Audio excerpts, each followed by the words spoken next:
రాజ్యాంగ పితామహులు డాక్టర్ బాబాసాహెబ్ అంబేద్కర్ గారి జయంతిని జిల్లా కాంగ్రెస్ పార్టీ కార్యాలయంలో జరుపుకొని వారికి ఘనంగా నివాళులర్పించడం జరిగింది. డాక్టర్ బాబాసాహెబ్ అంబేద్కర్ గారు ఈ దేశంలో కుల వివక్షకు వ్యతిరేకంగా, అంటరానితనానికి వ్యతిరేకంగా, మరీ ముఖ్యంగా మహిళల కోసం, కార్మికుల కోసం అనేక రకాలుగా పోరాడినటువంటి గొప్ప మహనీయులు.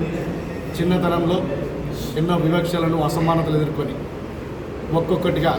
వాటన్నింటిని కూడా ఎదుర్కొంటూ లండన్లో, అమెరికాలో ప్రతిష్టాత్మకమైన విశ్వవిద్యాలయంలో ఉన్నత విద్యను అభ్యసించి ఆ రోజున్నటువంటి పరిస్థితుల్లో ఆ దేశాలు కోర్టు ఆఫర్ చేసినా కూడా నా దేశానికి, నా జాతికి సేవ చేయాలని చెప్పి తిరిగి భారతదేశానికి వచ్చి స్వాతంత్రోద్యమం చేసి ఇక్కడ అణగారిన వర్గాల హక్కుల కోసం, మహిళల హక్కుల కోసం, కార్మికుల హక్కుల కోసం, ప్రతి ఒక్కరి కోసం పోరాటం చేసినటువంటి గొప్ప మహనీయులు డాక్టర్ బిఆర్ అంబేద్కర్ గారు. ప్రతి ఒక్కరు కూడా, ముఖ్యంగా దళితులు కానీ ఇతర వర్గాలు కానీ, అంబేద్కర్ గారు ఏ విధంగా అయితే వారు ఉన్నత విద్యను అభ్యసించారో ప్రతి ఒక్కరు కూడా వారి పిల్లల్ని ఆ మార్గంలో ప్రయాణింపజేసి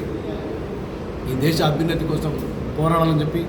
ముఖ్యంగా తెలంగాణ రాష్ట్ర ప్రభుత్వం గౌరవ ముఖ్యమంత్రి రేవంత్ రెడ్డి గారి నాయకత్వంలో అంబేద్కర్ గారి అడుగుజాడలు, వారి ఆలోచన విధానంతో సామాజిక న్యాయం, సమానత్వం దిశగా ఈ రాష్ట్ర ప్రభుత్వం ముందడుగు వేస్తుంది.